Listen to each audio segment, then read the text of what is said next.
meditar hoje sobre o crente coríntio, abrindo a palavra de Deus em primeira carta de Paulo aos Coríntios, no capítulo 3. 1 aos Coríntios, capítulo 3.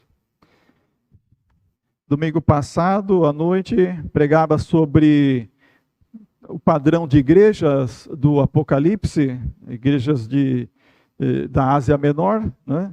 Éfeso, Pérgamo, Tiatira, Sardes, Esmirna, Filadélfia, Laodiceia. E encontramos duas igrejas que não tinham reprovações da parte de Jesus, só receberam elogios. Eram igrejas que tinham amor, eram fervorosas, cheias de bons frutos, de serviço cristão. Elas confessavam o nome de Jesus, mantinham uma perseverança e uma resistência aos maus. Fico pensando, como algumas igrejas são assim, os crentes todos estão contagiados por uma fé viva, por um amor contagiante, um culto impactante, e consegue na sua cidade dar aquele testemunho tão belo, tão forte. O que ocorre com igrejas como Sardes e Laodiceia, que só receberam condenações, reprovações, por abandonar o amor, porque tolerava a heresia, tolerava adúlteros e prostitutas e fornicários, tolerava falsos profetas, e eram uma igreja morna como a igreja de Laodiceia. Enfim, talvez a resposta está aqui no capítulo 3, talvez não, bem certo que está, capítulo 3 de 1 aos Coríntios, quando Paulo fala sobre o crente carnal e fala sobre o espiritual, e no capítulo 2 ele já falou antes sobre o homem natural. Vamos meditar um pouquinho sobre estas diferentes características. No capítulo 3, versículo 1, nós lemos assim na carta de Paulo aos Coríntios: Eu, irmãos, não vos pude falar como a espirituais, mas como a carnais, como a meninos em Cristo. E no versículo 2 ele escreve: O que vos dei para beber foi leite, não alimento sólido, pois não podíeis recebê-lo, nem ainda agora podeis. E aí no verso 3 ele afirma mais uma vez: porque ainda sois carnais. Corinto, uma cidade da Grécia, e Corinto foi conhecida naquele mundo de então como uma cidade cheia de pecado e de corrupção. Talvez por isso ela foi destruída pelos romanos 146 a.C. e reconstruída depois de 100 anos, no ano 46, quer dizer, quase 200 anos, né? Foi reconstruída no ano 46 depois de Cristo. Então, o nome Coríntio se tornou um sinônimo de imoral. Alguém que é imoral, então falava assim: fulano é um coríntio, ele é depravado. Tal era a fama daquela cidade. Naquela cidade, a cidade de Corinto, havia um templo dedicado a Afrodite. A Afrodite sempre foi conhecida pelos gregos e pelos que conhecem a história grega, de deusa do amor. E no templo que foi edificado a Afrodite em Corinto, havia 1000 prostitutas cultuais. E lá elas atraíam os adoradores daquele mundo antigo e atraíam para terminar com orgias sexuais. Corinto, então, na época do apóstolo Paulo, situava-se no que era conhecido, então, naquele tempo, como uma nova região chamada Acaia. E essa cidade, então, era a cidade principal da Acaia, mas teve tempo que a Acaia foi anexada à Grécia, então podia ser que tudo aquilo é o mundo grego, o mundo antigo grego.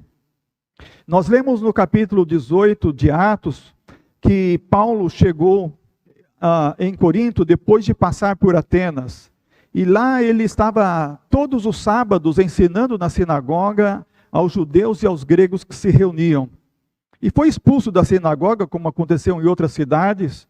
E um homem chamado Crispo creu no Senhor Jesus Cristo e acolheu o apóstolo Paulo. E o apóstolo Paulo ficou ali ensinando durante 1 ano e 6 meses. ele doutrinou aqueles crentes que foram convertidos, e aqueles crentes foram bem fortes na convicção e também no conhecimento, porque receberam do apóstolo Paulo instrução boa, tinham um bom conteúdo e tinham boas convicções a respeito da doutrina. Nós lemos, então, aqui nesse capítulo 3, que depois o apóstolo Paulo escreve a carta e chama aqueles crentes de carnais. O que aconteceu com eles? Eles receberam bom fundamento, boa doutrina, mas eles estavam recebendo outras influências de outros apóstolos, pseudos apóstolos, especialmente judeus que queriam fazer com que os crentes se circuncidassem, se tornassem como prosélitos judeus. E muitas influências, como o domingo passado à noite, quando pregava e falava sobre a doutrina de Nicolau, ou de Balaão, que Balaque ensinou Balaão, aquelas coisas de participar do mundo, e dizer que não faz mal, não tem problema nenhum. Então Paulo, quando está escrevendo essa carta, no capítulo 3, está chamando a atenção, falando que os crentes em Corinto não amadureceram, eles eram pessoas carnais. Mas no capítulo 2, antes de entrar no homem carnal, veja aqui no capítulo 2, o versículo 14, aqui de 1 aos Coríntios, o apóstolo Paulo escreveu: as pessoas que não têm o Espírito não aceitam as verdades que vêm do Espírito de Deus, pois lhes parecem absurdas, e não são capazes de compreendê-las, porque elas são discernidas espiritualmente. Presta atenção nisso. Uma pessoa que não tem o Espírito Santo de Deus, quando a gente fala da palavra de Deus inicialmente, tudo ela acha absurdo, porque ela não pode discernir espiritualmente. O homem natural não tem capacidade espiritual de discernimento. E no versículo 15 o apóstolo Paulo escreve: contudo, aquele que é espiritual pode discernir todas as coisas, e ele mesmo por ninguém é compreendido. Então o homem natural, ele não tem entendimento, que lembra que quando Adão e Eva pecaram no paraíso, e Deus falou, no dia que pecar morrerá, o espírito morreu. Então o homem está vivendo no seu corpo aqui carnal, na sua alma, sua mente, a sua vontade, as suas emoções, mas espiritualmente morto. Paulo explica bem isso no capítulo 2 de Efésios. Quando ele lembra os cristãos, olha, naquele tempo vocês já estavam mortos em pecados e em delitos, cumprindo o curso deste mundo, o príncipe deste mundo que é o diabo. Então leia junto com isso Efésios capítulo 2, que explica sobre essa morte espiritual. Então assim é o homem espiritual, o homem natural. Ele está morto espiritualmente, ele não tem discernimento, ele não pode compreender as coisas de Deus, a menos que o Espírito Santo ilumine a sua mente, a palavra de Deus venha ao seu coração, e ele recebe como aquela palavra de Jesus, e ele ouve a palavra de Jesus, porque é uma ovelha perdida, desgarrada, e então ele começa a seguir a Jesus, e ele vai receber o Espírito que vai iluminar a sua mente, o seu coração, e então vai passar a entender as coisas do Espírito. Mas quando Paulo está escrevendo aqui no capítulo 3, ele fala que os crentes em Corinto eram carnais. Ele fala, olha, vocês carnais, não vos pude falar como espirituais. Então nós temos essa outro slide, que é o crente carnal. Agora, preste atenção nesse slide do crente carnal. Eles viram também o primeiro já? Não, Marcolino. Ah, está aqui? É. Não vi como o Marcolino colocou aqui. Então, aqui o homem natural, voltando ao homem natural, não é? A diferença do homem natural é que o espírito está morto. A porta que ligaria a comunhão com Deus está fechada em cima, embaixo está aberto. Ali, a porta do corpo está aberta, Satanás tem acesso para influenciar a carne, para influenciar a sua mente, as suas emoções. Esses quadros de um curso que eu fiz chamado Vida Magistral, achei muito interessante a forma como a figura é apresentada. Então o homem natural em cima tem a porta fechada, não tem acesso a Deus, porque o espírito está morto, não dá para aparecer, porque isso aqui eu copiei de uma transparência, no tempo que usava transparência, projeção e transparência, né? Então aquele espírito lá tem uma linha amarela em cima, dizendo assim, está anulado, ele está morto. E o que está dominando é a carne. a vontade, as emoções, a mente, no sentido da carne, das paixões naturais. Então esse é o homem natural. Agora, que é descrito aqui em 1 Coríntios 2,14. Agora, a diferença aqui para o crente carnal, qual que é a diferença? A porta em cima está aberta. O espírito foi vivificado, como Paulo explicou em Efésios capítulo 2. Mas a porta embaixo continua aberta. Isso significa que esse crente é um crente carnal. Ele já tem acesso a Deus, a sua alma, o seu espírito já foram vivificados. O espírito já foi vivificado, né? Como diz Paulo em Romanos, ressuscitamos com Cristo por uma nova vida. Mas o problema é que ele abriu a porta de baixo de novo para o corpo, para as suas paixões, para os desejos da carne. Então essa figura representa o crente carnal. O que ele gosta, o que ele vê, as suas aptidões de audição, que influencia a sua mente, sua vontade, suas emoções. Embora queira satisfazer a Deus, a porta ainda embaixo está aberta e ele acaba fazendo as coisas da carne. Aquilo que Paulo explica em Romanos: quem me livrará do corpo desta morte? É o crente carnal. Quando ele fala, mas graças a Deus por Jesus Cristo que nos dá vitória, então ele começa a falar do homem espiritual. Porque quando estamos em Cristo Jesus, nós fechamos a porta embaixo do corpo para resistir ao diabo e deixamos a porta do Espírito aberta para que Deus possa fluir em nós com seu Espírito Santo, com toda a liberdade. E então nossa mente, nossa vontade, nossas emoções, tudo que nós gostamos, tudo que a gente usa pela visão ou pela audição, a gente recebe, é filtrado de modo a fazer a vontade de Deus. Então essa é a diferença principal entre o crente espiritual e o crente carnal. Voltando ao crente carnal, ele tem as duas portas abertas. Em cima, a do espírito, e embaixo, a do corpo. Satanás embaixo tem muita liberdade para agir na sua vida. Infelizmente, muitas vezes ele vai ceder a uma tentação e a culpa não é do diabo. A culpa é porque ele mantém a porta aberta, ele tem os desejos e ele quer ainda satisfazer os desejos da carne, embora isso esteja contrariando a alma, contrariando o espírito, contrariando o agradar a Deus, viver uma nova vida. Eu vou deixar para continuar, assim, eu quero detalhar mais numa outra ocasião, sobre o crente espiritual e sobre as várias coisas importantes que isto reflete na nossa vida. Mas, por hoje, vamos pensar. Nós queremos agora distribuir o Novo Testamento. Quer dizer, eu sempre falo Novo Testamento, o Evangelho de João. O Evangelho de João. Nós queremos levar o Evangelho de João para os homens naturais, essas pessoas que têm o espírito morto. Eles precisam ter um contato com Deus. Eles não sabem discernir isso. Eles vão receber o Evangelho, mas não sabem discernir isso, que isso realmente é bom, que isto é a palavra de Deus. Então é muito importante como nós vamos apresentar o Evangelho.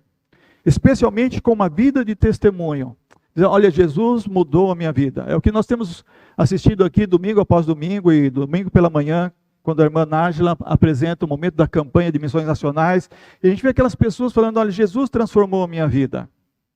Então ela está dizendo em poucas palavras quem ela era, como ela teve o encontro com Jesus e o que é agora a sua vida.